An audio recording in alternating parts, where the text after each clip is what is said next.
Hello students, आज हम exercise 3.1 का क्वेश्चन नंबर 3 डिस्कस करने जा रहे हैं। The cost of 2 kg of apples and 1 kg of grapes on a day was found to be 160 rupees. After month the cost of 4 kg of apples and 2 kg of grapes is 300 rupees. Represent the situation algebraically and geometrically. तो यहाँ पर हमें इन equations को form करना है और उसके बाद उसे ज्योमेट्रिकली रिप्रेजेंट भी करना है। तो हमें फर्स्ट है गिवन है कि जो कॉस्ट है 2 kg एप्पल्स और 1 kg ग्रेप्स की वो है 160 रुपीज़। तो हम लेट कर लेते हैं कि 1 kg ऑफ एप्पल्स की जो कॉस्ट है वो है x rupees. Let the cost of 1 kg of apples is x rupees and let the cost of 1 kg of grapes is y rupees. ठीक है, हमने लेट कर लिया है कि जो 1 kg की कॉस्ट है एप्पल्स की वो x रुपीज़ है और 1 kg ग्रेप्स की जो कॉस्ट है वो y रुपीज़ है। अब हम सिचुएशन देखेंगे, उसके अकॉर्डिंग इक्वेशन बनाएंगे। तो यहाँ पे हमें दे रखा है कि 2 kg ऑफ एप्पल्स जो हैं और 1 kg ऑफ ग्रेप्स जो हैं दोनों मिलाकर 160 रुपीज़ के हैं।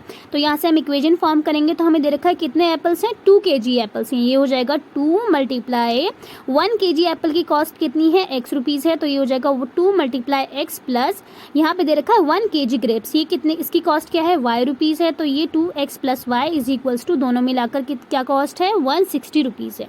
तो ये हमारे पास इक्वेशन फॉर्म हो गई 2x plus Y is equals to 160 rupees, 160। ठीक है, ये हमारे पास हो गई इक्वेशन 1। तो हमने सिचुएशन एक सिचुएशन से ये इक्वेशन फॉर्म कर लिया। अब सेकंड सिचुएशन से सेकंड इक्वेशन फॉर्म करेंगे।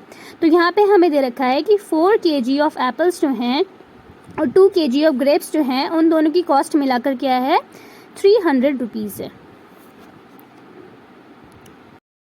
अब इसको इक्वेशन के फॉर्म में लिख लेते हैं। ये है हमारे पास 4 kg ऑफ एप्पल्स। ठीक है, तो यहाँ पे हो जाएगा 4 मल्टीप्लाई 1 kg एप्पल की कॉस्ट कितनी है x rupees plus 2 into 1 kg grapes की कॉस्ट कितनी है y रुपीज़। ये हो जाएगा 2 multiply y is equals to 300 rupees. यहाँ से हमारे पास सेकेंड इक्वेशन फॉर्म हो जाएगी।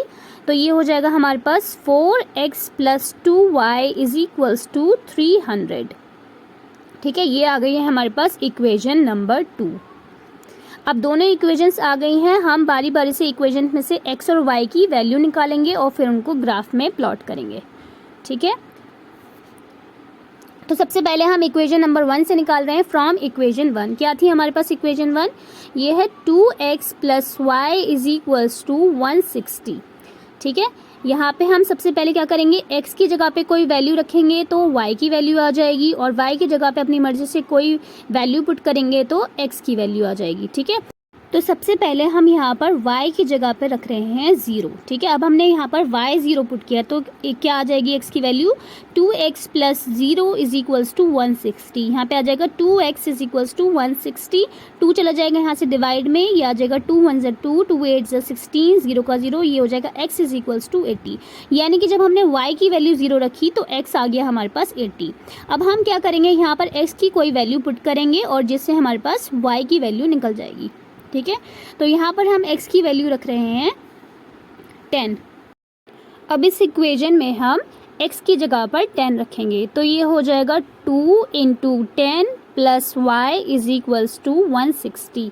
ये हो जाएगा 20 plus Y is equals to 160, 20 इधर जाके माइनस में हो जाएगा, ये हो जाएगा y is equals to 160 minus 20 यानी कि 140। तो जब हमने x की जगह पर रखा 10 तो y आ गया हमारे पास 140। ठीक है, यहाँ से 2 पॉइंट्स निकल गए हैं, एक तो निकल गया है 80 0 और दूसरा निकल गया है 10 एंड 140।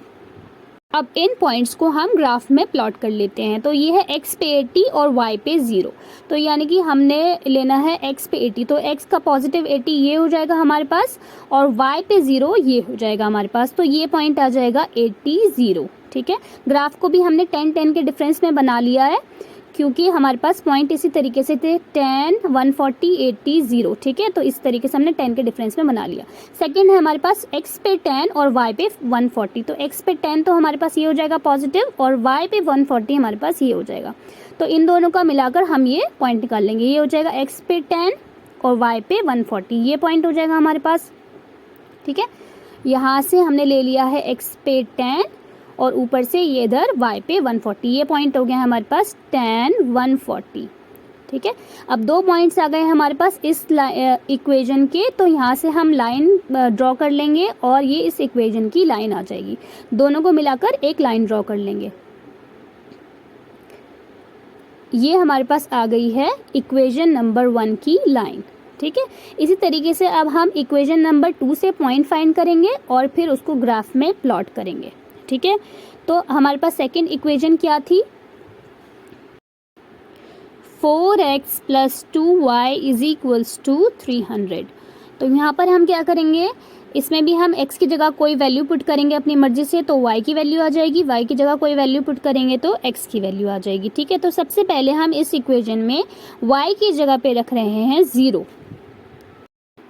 तो जब हमने रखा y की जगह 0 तो ये हो जाएगा 4x + 2 × 0, तो ये तो टर्म हमारे पास 0 हो जाएगी, = 300।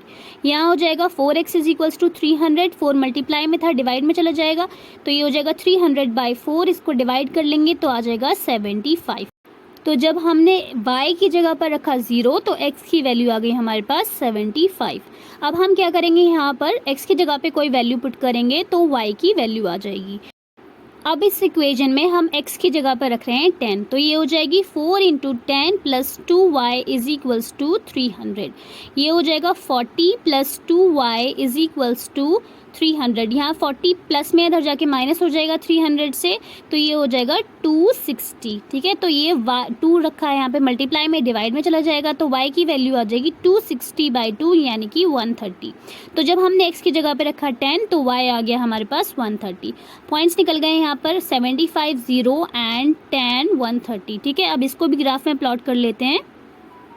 तो पहला पॉइंट है हमारे पास x पे 75, y पे 0। ठीक है, तो x पे 75 कहाँ होगा, ये होगा 70 और 80 के बीच में यहाँ पर, और y पे 0 यानी कि y हमारे पास यहाँ पे 0 आ गया।